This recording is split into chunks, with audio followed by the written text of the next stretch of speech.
ដល់ម៉ោង5ជាងបងប្អូនមើលទៅចាសើចក្រេវពេញកន្លែងថ្ងៃនេះថ្ងៃទី27ខែ9ឆ្នាំ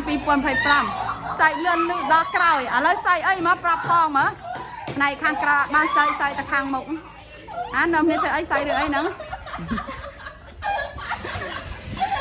អានេះអាលីដាចាអានោះងើបមកអានោះរចនាអានេះលេខសរុបថ្ងៃមុន9 10នាក់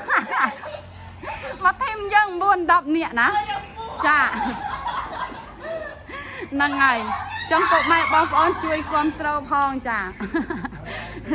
អំវាចាស់ជាងគេចាអាយុច្រើនជាងគេក្នុងកន្លែងការងារក្រៅនោះសក់ក្មេងៗបងប្អូនចាអញ្ចឹងកន្លែងការងារមានលេងសើចខ្លះទៅមានហូបចុកខ្លះទៅចាអញ្ចឹងបើសិនជាបងទាំងអស់គ្នាយកអីវ៉ាន់ទៅករណីមានបញ្ហាចាខ្វះម៉ែត្រលើសប៉ែតឬមួយក៏មានបញ្ហាលិចជ្រាបអីបងប្អូនអាចតំណតំណងមកកាន់អ្នកលក់បានណាបងប្អូនអ្នកលក់ទទួលខុសត្រូវចាខុសក៏ទទួលត្រូវក៏ទទួលឲ្យតែបងប្អូនទាំងអស់គ្នាតំណតំណងមកចាអញ្ចឹងការរស់ស៊ីអត់មានអីក្រៅពីភាពថាស្មោះត្រង់ទេចាជួបបញ្ហាដោះស្រាយបញ្ហាដោះស្រាយរួចហើយចា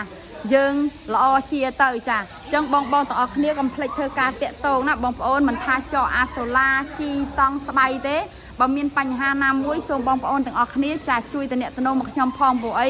អត់អាចគ្រប់មើលបានគ្រប់ជ្រុងជ្រោយណាបងប្អូន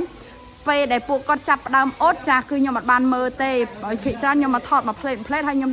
បែរទៅមុខវិញអញ្ចឹងទៅចាអញ្ចឹងផ្នែកដេដូចគ្នាគាត់ខំប្រឹងដេតាមអ្វីដែលអ្នកអត់ចាអញ្ចឹងខ្ញុំភាគច្រើនខ្ញុំមកដោះស្រាយបញ្ហាជាមួយអតិថិជនពេលដែលគាត់ឧទាហរណ៍ថាអវ៉ាន់នឹងអត់ដល់គោលដៅវែងតលិចវែងតកើឬមួយក៏ខុសលេខទូរស័ព្ទអីអានឹងខ្ញុំដោះស្រាយផ្ទាល់ជាមួយនឹងក្រុមហ៊ុនវរៈបុន្យធម្មចាអញ្ចឹងខាងខ្ញុំនេះចាគឺជាផ្នែកទទួលលុយផងចាអញ្ចឹងបងទាំងអស់គ្នាចាំជួយសម្រួលព្រោះអីរាល់អ្នកលក់របស់ខ្ញុំទាំងអស់គឺតែងតែសុំលុយភ្ញៀវមុនទៅដាក់អវ៉ាន់ជូនដោយសារអីគេវាជាគោលការណ៍ដែលខ្ញុំបានកំណត់ជូនពួកគាត់ថា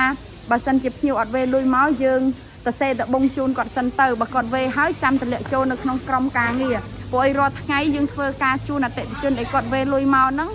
ពេលខ្លះវាអាចនឹងមានការយឺតយ៉ាវមួយថ្ងៃពីរថ្ងៃដោយសារតែចំនួនអីវ៉ាន់គាត់កំងច្រើនអញ្ចឹងទៅវាអាចមានការយឺតយ៉ាវណាបងប្អូនតែថ្ងៃខ្លះគាត់តនេទៅចាតែកម្រតនេកន្លែងខ្ញុំរាល់ថ្ងៃគឺមានការងារធ្វើរាល់ថ្ងៃចាអញ្ចឹងជាក់ស្ដែងអីវ៉ាន់យើងថ្ងៃនេះគឺចេញពីរជើងហើយពេលព្រឹកមួយជើងហើយមិញនឹងចេញមួយជើងទៀតឥឡូវនេះម៉ោង5កន្លះហើយណាបងប្អូនថ្ងៃទី27ចាអញ្ចឹងខ្ញុំនិយាយពាក្យដែលរាល់បញ្ហាខ្វះខាតលើសលួសកន្លែងណាបងប្អូនអាចខលមកកាន់ខ្ញុំផ្ទាល់បាននៅលេខ095 656 222ចាឲ្យតែមានបញ្ហាណាមួយបងប្អូនតាក់ទងមកចាខ្ញុំនឹងដោះស្រាយបញ្ហាជូនបងប្អូនទាំងអស់គ្នាអញ្ចឹងអរគុណច្រើនជូនពរសុខភាពល្អសំណាងល្អហេងទាំងអស់គ្នា